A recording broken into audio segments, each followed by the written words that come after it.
ভাই দেরি করে ফেললাম নাকি? না না না ঠিক আছে। না ওইটাই, দেরি করি নাই, দেরি হয়ে গেছে। ওকে, এখন মানুষের অবস্থা। এই তো ভাই কেমন আছেন? আপনাকে ভাই একটু স্যালুট জানায় শুরু করতে চাই, কারণ ভাই পরিচালক, একই সাথে উপস্থাপক। ছোটবেলায় আপনাকে দেখে বড় হয়েছি। আমার আজকে বিশ্বাসই হচ্ছে না যে আমি আপনার সাথে স্ক্রিন শেয়ার। হ্যাঁ, বিশ্বাস তো বসেই আছে, বিশ্বাস হওয়া উচিত। না, এই বিশ্বাস থেকে দেখলাম আপনারা সিনেমা নিয়ে কথা বলছেন, যে আপনার সিনেমা হচ্ছে শ্বশুরবাড়ি জিন্দাবাদ, তারপরে ভালোবাসা জিন্দাবাদ, চল পালাই। এই সিনেমাগুলো দেখে আমরা যতটা আপ্লুত হয়েছি, আপনি একজন বিখ্যাত মানুষ, আপনার যদি বায়োগ্রাফি হয় তাহলে এই সিনেমা অনুযায়ী আপনার বায়োগ্রাফির নাম কি হয়? বায়োগ্রাফির নাম কি হওয়া উচিত? বিয়ে পাগল। বিয়ে পাগল। আচ্ছা, খারাপ না, কিন্তু খারাপ না। তবে আমি আপনার শ্বশুরবাড়ি জিন্দাবাদ 2 এটা নিয়ে কোনো কথা বলতে চাই না, কারণ ঘরে আমারও বউ আছে। আচ্ছা ওকে, 2 নিয়ে কথা না বলেই ভালো এই ব্যাপারে, এই কারণে। এটা অবশ্যই। এবং ভাই আপনি হচ্ছে সেরা উপস্থাপকের পুরস্কার পাওয়া। জি, আমিও। বাহ, কিভাবে? আমার বউয়ের কাছ থেকে। আচ্ছা, ভাই সিনেমাও পরিচালনা করে এবং হচ্ছে নিজে উপস্থাপনা করে। আমি আমার বউয়ের কাছে নাটক উপস্থাপন করি, নিজেই পরিচালনা করি, নিজেই উপস্থাপন করি, নিজেই অভিনয় করি। সো সেরা পুরস্কার আমারও আছে। আমি আরো ভাবলাম যে ওর যা অবস্থা তা দেখে আমার কাছে মনে হচ্ছিল যে উপস্থাপনও করে কিন্তু ওকে পরিচালনাও করে। না, এখন সেটা যদি বলেন পরিচালনা আসলে গোপনে গোপনে তারাই করে। ভাই যেমন টিভি উপস্থাপনা করতেছেন, আমি একটা সময় রেডিওতে উপস্থাপনা করতাম। রেডিও উপস্থাপনার একটা মজা আছে, সেটা হচ্ছে মাঝে মাঝে হাফ প্যান্ট পরে নিউজ পড়তাম, কেউ দেখতো না, ভাইরাল হওয়ার কোনো ভয় নাই। এখন একটা টিভি চ্যানেলে কাজ করি, এইখানে একটু ড্রেস কোড নিয়ে কিছু নিয়ম কানুন আছে। যেমন অফিসের নিয়ম হচ্ছে কলার যুক্ত পোশাক পরে আপনাকে অফিসে ঢুকতে হবে। কর্পোরেট অফিস কলার ছাড়া পোশাক কেন অ্যালাউ করে না? আমি জানি না আসলে, এটা কিন্তু ইন্টারেস্টিং। কারণ প্রয়োজনে যেন আপনাকে কলার ধরে বের করে দিতে হবে। এটা না থাকলে খুবই ভালো, খুবই ভালো। আপনি যেহেতু বললেন আপনি পথের পাঁচালী করতেন, আপনাকে বলতো রাস্তার উপস্থাপন। রাস্তায় এখনো উপস্থাপন করে সাংবাদিকরা। তো আমি এক সময় হচ্ছে সাংবাদিকতার কাজে নামলাম। আমার সংবাদ উপস্থাপক একটু বেশি কথা বলতো আর কি। আচ্ছা, তো বাচাল টাইপের।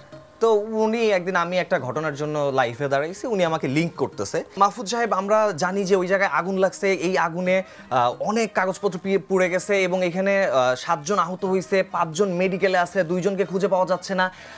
এই ইনফরমেশন ছাড়া আপনার কাছে আর কি আছে? আমি শুধু বলছিলাম এই ছিল সর্বশেষ, এইটুকুই বাকি আছে, আর কিছু বাকি না।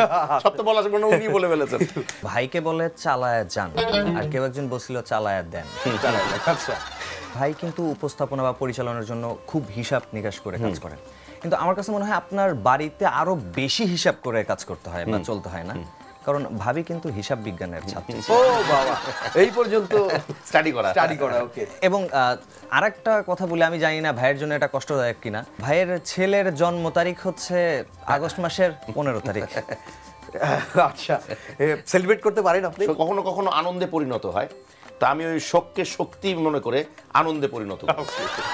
আচ্ছা, দেখেন জীবনে সব জায়গায় নিজেকে উপস্থাপন করতে হয়।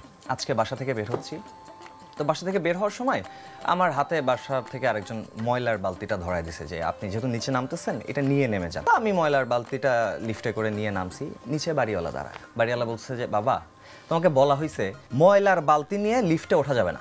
আমি বললাম আঙ্কেল মাইনে নিলাম, এরপর থেকে শুধু ময়লা তুলে দিব, আপনি নামাইনি। এখন ভয়ে আছি যে বাসায় ঢুকতে পারবো কিনা। তো জীবনে এরকম বহু কিছুই ঘটে। এই যে আমরা ঢাকা শহরে থাকি, ঢাকা শহরে জ্যাম হচ্ছে সবচেয়ে কষ্টকর বিষয়, আর এর মধ্যে আমি চালাই বাইক। ঢাকা শহরে যখন বাইক চালাই তখন মনে হয় না যে আমি বাইক চালাচ্ছি, জাস্ট শুধু মনে হয় যে রাস্তায় বাইকটা নিয়ে উঠলাম, পিছনের জন ধাক্কাইতে ধাক্কাইতে জায়গা বলছে। আপনি যে একটা নতুন প্রোগ্রাম করতেছেন, বিশ্বাসে মিলায় বন্ধু কোথা থেকে হয়? কোথায়? স্কুল, কলেজ, খেলার মাঠ, বিভিন্ন জায়গায়। আমার বন্ধু হয় জ্যামে বসে, কারণ আমি বাইক চালাই। আচ্ছা আচ্ছা, ওখানে হাই হ্যালো ভাই। আমাদের বন্ধুদের একটা হোয়াটসঅ্যাপ গ্রুপ পর্যন্ত। তাই নাকি? আচ্ছা। এখন একটা গ্রুপে কিন্তু সবার সাথে সবসময় সবভাবে কথা হয় না, 2-1 জনের সাথে খুব একটা বন্ধুত্বপূর্ণ সম্পর্ক তৈরি হয়ে যায়। তো আমি একজন বাইকার, আমার সবচাইতে বেশি যার সাথে কথা হয় সে সাইকেল চালায়।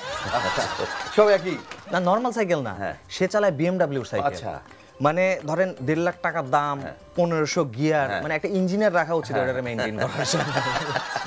এখন অনেকেই বাইক চালায়, মেয়ে দেখলে এমন ভাবে স্পিডটা বাড়ায় দেয়, ভাই এটাতে লাভ কি হয় আমি বুঝি না। মেয়েটা ওরা দেখতে পায় না, ও মেয়েটারে দেখতে পায় না। ওকে, আমি কনফিউশনে থাকি এটা যে কোনো মেয়ে সে আমাকে দেখে দেখে হাসছে, নাকি হেসে হেসে দেখছে?